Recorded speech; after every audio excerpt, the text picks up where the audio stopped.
Ok, donc pour essayer de te montrer comment ce qu'on pourrait faire par rapport à ta demande, j'ai fait une bête photo d'un papier déchiré, un bête papier déchiré blanc sur fond noir, comme ça on voit bien la tranche. Hop, je vais glisser, déposer dans Photoshop. Hop, il ouvre. On va faire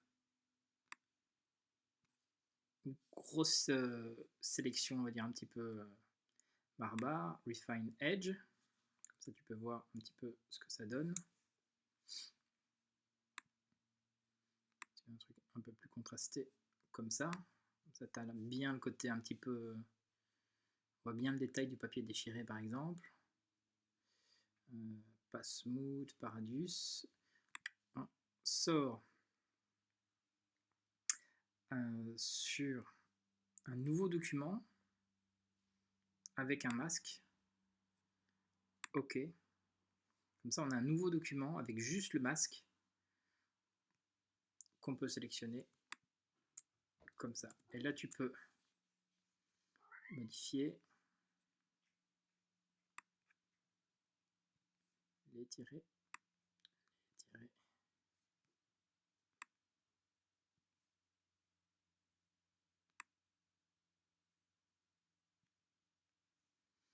OK. On va dire que le masque est un petit peu plus grand maintenant. Mais on va garder ce masque-là. On va prendre, je sais pas, une autre image, peu importe. Je vais mettre dans Photoshop aussi. On s'en fout, on continue. CTRL A, CTRL C. CTRL V, CTRL T.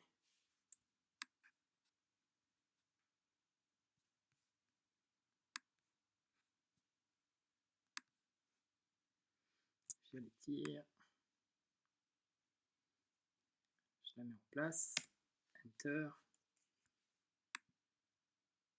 Hop. Et là, toute la magie, c'est là. C'est qu'en fait, j'ai mis un bête calque au-dessus de mon calque du dessous avec le masque. Tu vois que j'ai étendu.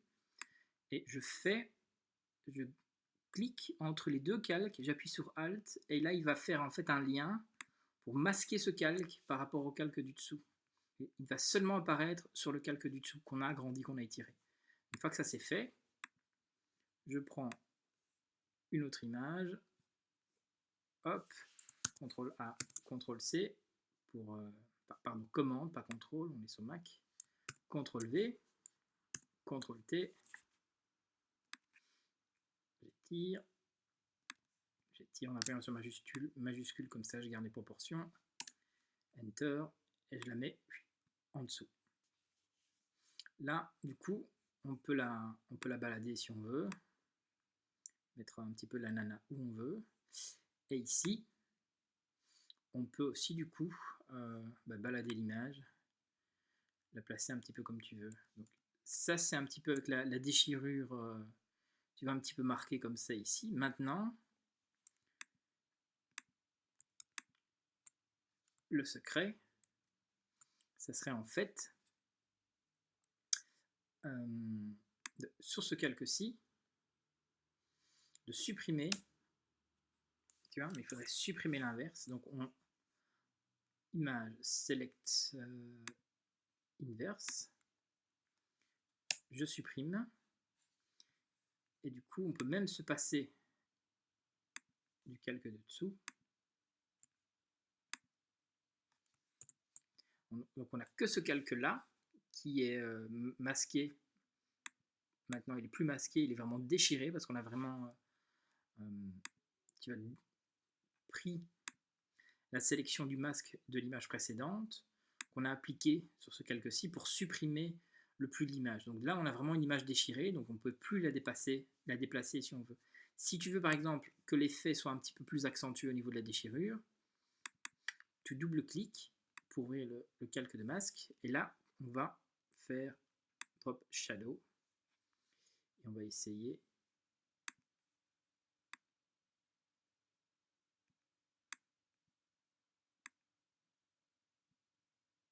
voilà, tu vois ici, on a placé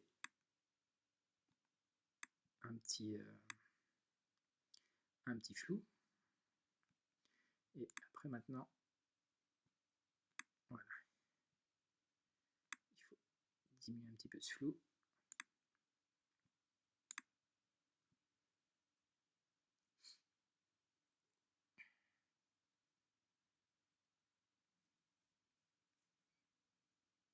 Encore un peu.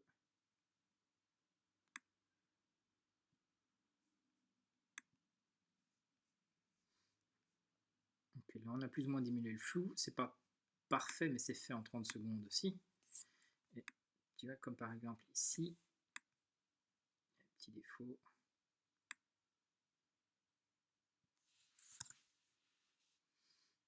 Voilà, là par exemple, je ne sais pas si c'est un petit peu ce rendu là que tu voulais, mais tu vois, quand on zoome sur l'image, il y a un petit peu le côté déchiré, un petit peu imparfait. Donc soit tu peux garder le masque du dessous et bouger les images, soit tu peux utiliser le masque du dessous pour faire une sélection sur ton image du dessus et supprimer ce qui déborde, ce qui dépasse. Donc là, c'est un effet ultra rapide. Maintenant, je ne sais pas si tu voulais deux images séparées. Maintenant, le principe est le même. Si tu veux séparer l'autre, tu peux aussi reprendre, tu vois, cette image-ci de base, baquer le masque, hop, delete. Tu vois, on a quand même l'autre image.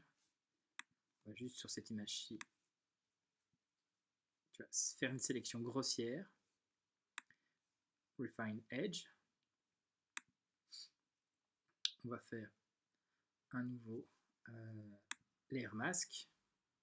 Ok, donc il a juste fait un masque, on est d'accord.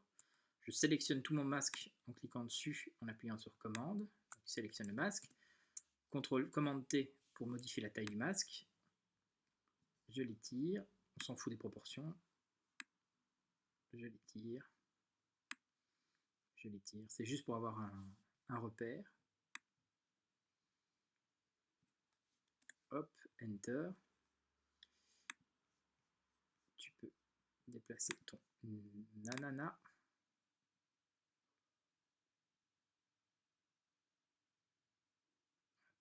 Parce qu'évidemment, il ne faut pas déplacer la sélection. Donc on va déplacer son nanana. On va le mettre là. On va recharger sa sélection. Et là, tu peux du coup, sur cette sélection-ci, de nouveau select inverse,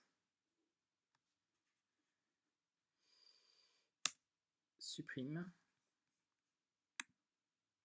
hop, et voilà. Et là, tu as tes deux parties d'image qui sont séparées, que tu peux regrouper si tu veux, tu peux les retourner, les faire un petit peu ce que tu veux. De nouveau sur ce calque-là, tu peux aussi mettre une ombre. Mais là, tu n'utilises pas le Global Light, tu mets voilà, une ombre opposée. Comme ça, tu as le même type de réglage, hein, une ombre opposée. Ça te donne un petit peu de profondeur. Et tu peux rajouter au calque du dessous. En noir, tu vas mettre tout en dessous par exemple. Mais du coup, en noir, tu vois pas bien les ombres. Donc on va y mettre un petit peu de peinture. Ok. Hop. Voilà. Donc là, tu as tes ombres portées, machin bidule, tes deux calques que tu peux déplacer. Donc soit tu peux faire avec des découpages, soit tu peux utiliser les masques. Et l'avantage d'utiliser des masques dans ce cas-ci, c'est que tu vas pouvoir déplacer tes images et les reposer où tu veux. Voilà, j'espère que c'est ça que tu cherchais. En tout cas, c'est une méthode